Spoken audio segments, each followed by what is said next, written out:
እረ መጨነቅ እኛ ራሱ ሌላ ጭንቀት ውስጥ ከተተን እኮ። ብሩክ ያለማየሁ ልጅ። ሰላም ሰላም፣ ጤና ይስጥልኝ የኔ ውድ ቤተሰቦች፣ እንደምናዋላችሁ እንደምናመሻችሁ አለው። እግዚአብሔር ይመስገን። እንግዲህ ቀኑ አይመሽም ወይ አይመሽም ወይ የቅመምዬ ምላሽ ፈርች ያለው እያላችሁ ነበር ብዙዎቻችሁ ማለት ነው። ሴት ልጅ ነች እኮ ሴት ልጅ ደጅን ታስጠናለች፣ ጊዜ ትፈልጋለች። ወዲያውኑ አፈቅርሻለሁ ፍቅሬን ተቀበይ ብሎ ወዲያውኑ የምትቀበል ሴት ጥቂቱን አለችው። አንድ ሁለት ቀን ደጅ ታስጠናለች ማለት ነው። ይሄንንም አውቀው ነው እንደዚህ ፕሮግራም አድርገው እንደዛ ያልጠየቋት ማለት ነው። ሶ ብሩክ ያለማየሁ ልጅ በደንብ ነው የምታፈቅርህ፣ በደንብ እንዲህ እናንተ እኮ ኦልሬዲ ፍቅር እኮ እየኖራችሁት ነው። ስላልተናገራችሁ ነው እንዴ? ባንደበታችሁ እናንተ በተግባር እየኖራችሁት ነው 2 ዓመት ድረስ ማለት ነው። እና እኔ ጋር ያለው ስሜት እሷ ጋር ባይኖርስ ብሎ ሌላ ኮንፊውስድ ውስጥ ገብቷል። እና ይሄ ኔቨር ኤቨር እንደዚህ አይነት ውስጥ እንዳገባ በደንብ ነው የምታፈቅርህ፣ በደንብ ነው የምትወድ። ይሄ ዓለምም የሚያውቀው ነገር ነው። ግን እሷ እንደዚህ የሆነችበትን ምክንያት አንደኛ ነገር ያው ሴት ነች፣ ሴትን ወዲያውኑ እንደማትቀበል። ሁለተኛ ነገር ደግሞ የራሷ የሆነ የፈራችው ነገር አለ። እሱ ደግሞ ቀስ እያልክ ታውቀዋለህ። ግን አታፈቅረኝም ምናምን ብለ ሌላ ነገር ውስጥ ኮንፊውዝድ ወይም ይሆናል አይደለ፣ ሀሳብ ውስጥ አትግባ። እሷም ብላለች እንደዚህ አይነት ጥያቄ አትጠይቀኝ፣ እኔ ጋር አታፈቅረኝም ወይ ስትላት ማለት ነው፣ ሲላት አትጠይቀኝ ብላለች። እና አሁንም ተረጋጋ። ያንተ ሰዓቱ ነው። ከ2 ዓመት በላይ እኔ እንጃ በፍቅር እንደዚህ መጠናናት ምናምን እኔ ጥሩ ነው ብዬ አላስብም። 2 ዓመት በቃ በቂ ነው። እና ሰዓቱም ጊዜውን ጠብቀን ያደረግከው ይሄ ትክክል ነው። ምንም ስህተት የለብህም። እኔ ልክ ነው ብዬ ነው የማስበው።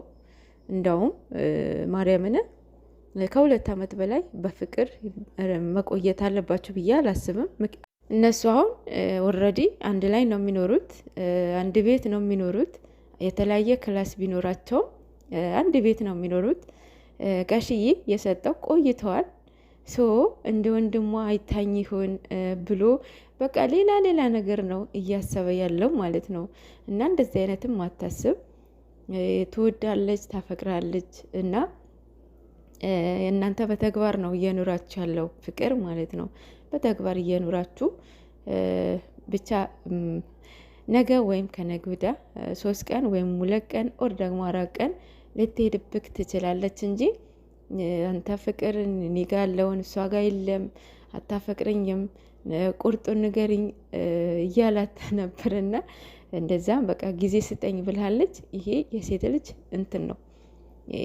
ማንም ሴት ነው ጊዜ ስጠኝ ይባላል አይደለ? ሶ ጊዜ ስጣት። አንተም እናውቃለን ያለ ፍላጎታ ማድረግ ምንም ነገር ማድረግ እንደማትፈልግ እንደማታስጨንቃትም አይደለም እሷ፣ ኦዲየንሶች ጠንቅቀው ያውቁሃል። ስለዚህ ጊዜ ስጣት። አታፈቅረኝም ምናምን፣ ኧረ በስማሜ ከአይምሮህን ማውጣት አለብን። በደንብ ነው የምታፈቅር። የእውነት አስለቀሱኝ እናንተ፣ በስማም አስለቀሱኝ ሁለቱም።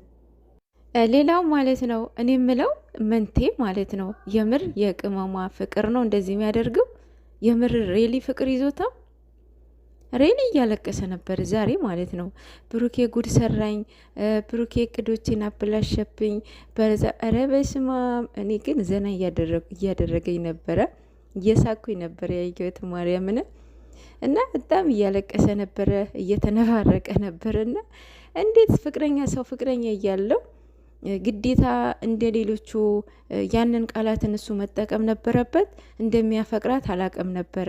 አንድን ቀን አፈቅርሻለሁ ብሎ ተናግሮ አያቅም ነበረ ምናምን እያለ ነበረ። አንተ ገና አይደለህ እንዴ? ቀስ ብለህ እደግ። የእውነት አንዳንድ ወጠጤዎች ገና እናንተ የት ቦታ እንዳላችሁ ሳታውቁ ዘላችሁ ወደ ፍቅር፣ ያው የሰው የምታፈቅሩ ማለት ነው። ኧረ ወደ አንዳንድ የረተው፣ ኧረ ዝረጋ በሉ፣ ሰከን በሉ፣ የምር ሰከን በሉ።